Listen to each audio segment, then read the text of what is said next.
کیا عجیب باتیں ہیں. یہاں بتاؤ آپ کو اس حلوہ کے پیچھے بھی ایک کہانی ہے. اس حلوہ کے پیچھے بھی سازش ہے. ہم جانتے ہیں کہ شیعہ اسلام دشمن ہے, شیعہ اسلام کے مخالف ہے, جو صرف نام کے مسلمان ہیں ورنہ یہ کافر ہیں. ابھی ہم نے دیکھا وسیم نسبی نے قرآن کی 26 آیات کا انکار کیا اور اس میں مطالبات کیا 26 آیات نکال دیا جائے. یہ کون ہے؟ شیعہ ہے. شیعہ جو یہودی کی اولاد ہیں. عبداللہ بن سبا جو یہودی تھا, وہیں سے شیعوں کی شروعات ہوئی ہے. شیعوں کا وہی بانی ہے, وہی مؤسس اور فاؤنڈر ہے. تو میں یہ کہہ رہا تھا کہ شیعہ اس میں بھی ایک سازش ہے.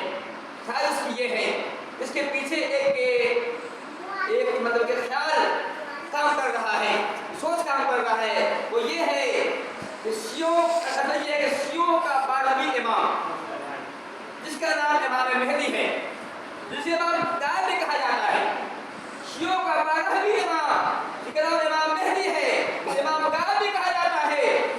یہ 15 شعبان جو ہے اس پر آئے ذکر ہے.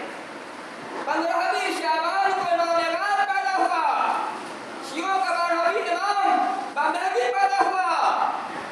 جو لوگ اپنے امام کی پیدائش خوشی میں 15ویں شعبان کو حلوہ بناتے ہیں, اچھا کھاتے ہیں, اچھا پکاتے ہیں اور پوری لگا کر کھاتے ہیں, تو انہوں نے چاہا کس طرح سے مسلمانوں میں سنیوں میں اس پر راج کیا جائے. کس طرح سے شیعوں نے چاہا کہ اس ہمارے تہوار کو ہمارا خاص تہوار ہے, جس طرح سنی پر راج کیا جائے.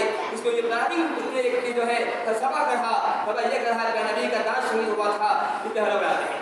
اس طرح سے اس نے شیعہ نے اپنے عمل کو سنی راج کر دیا. بہت سے عمل ہے جو شیعوں کا عمل ہے جو سنی میں آ چکے ہیں.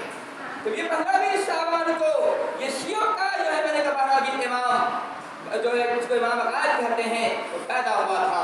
اب بتا دیں آپ کو 15ویں شعبان کی رات کو یہ شیعہ جو ہے اپنے امام غائب کے نام پر, کیونکہ امام تو غائب ہو گیا, پیدا تو ہوا لیکن امام غائب ہو گیا.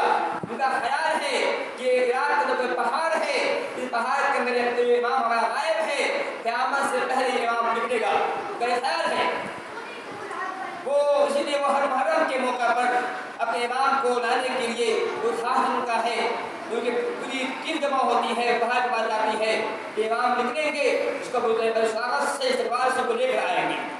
تو میں یہ کہہ رہا ہوں کہ 15ویں شعبان کو یہ شیعہ لوگ جو ہے اپنے امام کے نام خط لکھتے ہیں, عرض لکھتے ہیں, اپنے امام کے نام خط لکھتے ہیں.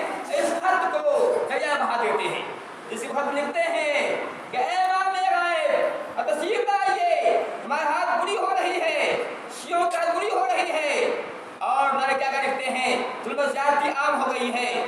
اور ان کو کہتے ہیں کہ ہمارے جو اے امام غائب اب آئیے. آپ ان کا یہ بھی خیال ہے ابھی جو قرآن موجود ہے قرآن مکمل نہیں ہے. ان کا خیال یہ ہے کہ جو قرآن ابھی ہمارے پاس ہے وہ مکمل نہیں ہے. اگر ہمارے پاس جو قرآن میں 66 آیتیں ہیں, لیکن ان کے قرآن کے اندر 17,000 آیتیں ہیں.